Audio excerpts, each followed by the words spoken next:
તો કેમ છો મિત્રો? આજે આપણે તમારા માટે જીકેની સિરીઝમાં લઈને આવ્યા છીએ ભારતની અગત્યની સંસ્થાઓ, અને તેમાં અગત્યની સંસ્થા તરીકે આજે આપણે જોવાના છીએ FSSAI, એટલે કે food safety and standard authority of India.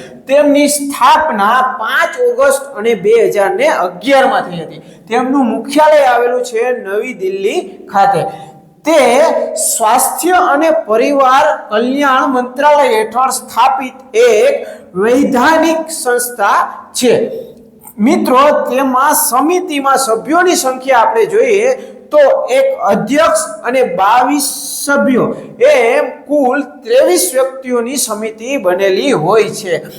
FSSAI act 2006 મુજબ પોતાની સત્તાનો અને કાર્યનો ઉપયોગ કરે છે.